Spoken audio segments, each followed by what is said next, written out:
L'expérience sacrée, c'est une œuvre qui a été conçue spécialement pour le cyclorama, ici à la SAT.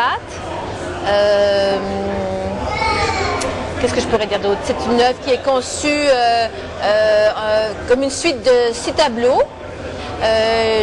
L'idée de départ, en fait, ce qui m'a allumé, quand la SAT a lancé un appel aux artistes en leur disant proposez-nous un projet, je pense que c'est venu à un moment donné où j'étais un petit peu en réaction par rapport à tout ce que les médias, tout ce que le merchandising, en tout cas tout ce qu'on met en avant dans la société qui relève beaucoup du superficiel, de l'apparence, maigrir, avoir des muscles, paraître, la voiture, enfin bon tout ça.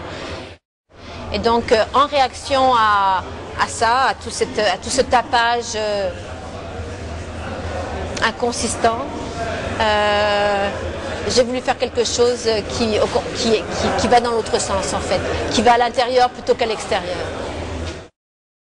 Donc l'idée c'était de se retrouver vraiment au sein de l'univers, dans un cosmos quelque part. Et puis ça a évolué comme ça. Bon, une fois que le cosmos, qu'est-ce qu'il y a? Ben, il y a l'humain apparaît, la Terre.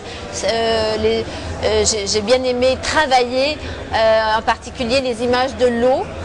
Donc c'est tous des dessins que j'ai faits, que j'ai scannés et qu'ensuite j'ai animés. C'est vraiment la technique d'animation que j'ai animée, keyframe, pas keyframe, c'est-à-dire mettre un petit point, bouger une petite chose, une seconde, même pas une seconde, mais quelques fractions de secondes plus tard, rebouger, etc. Ça a été très long, fastidieux, pas évident parce que c'était la première fois que je faisais ça, mais en même temps j'étais complètement stupéfaite du résultat et c'est exactement ce... Et en fait je faisais ce que dans ma tête je voyais, donc c'était vraiment ça, c'était un grand plaisir. Mon expérience c'est vidéo, donc filmer, monter. Autre chose aussi que j'adore, c'est faire du vidging. Le vidging, c'est donc la manipulation d'images en direct. Donc ça a été aussi justement la difficulté de ce projet-là, c'était que moi qui suis habituée à fonctionner avec des images que je prépare, mais qu'ensuite, suivant la musique, comment je pourrais dire, j'anime, je colorise, je ralentis, j'accélère, je bouge, je triture. Tout ça, je ne pouvais pas le faire.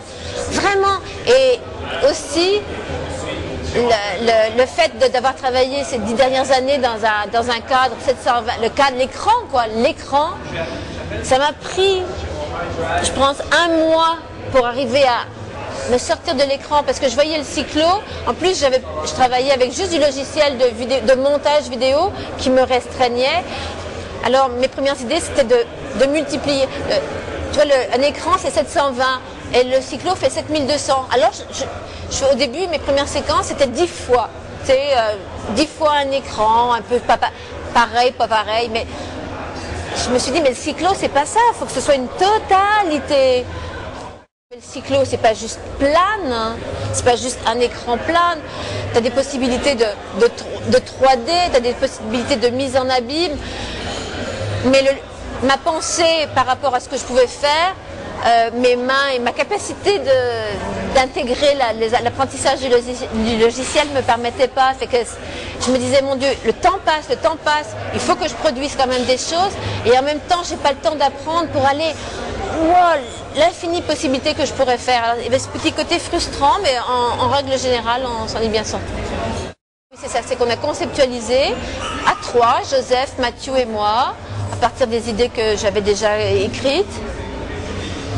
Et puis on a bâti, Mathieu est parti de son côté avec des cues là, par rapport, comme c'était évident que le premier morceau, Cosmos, je veux dire 2001, l'Odyssée de l'espace, c'est le film école, hein, et donc je voyais vraiment un grondement. Donc j'ai donné des cues comme ça à Mathieu pour qu'il puisse de son côté partir avec des éléments. Et puis Joseph, lui, a été très très occupé pendant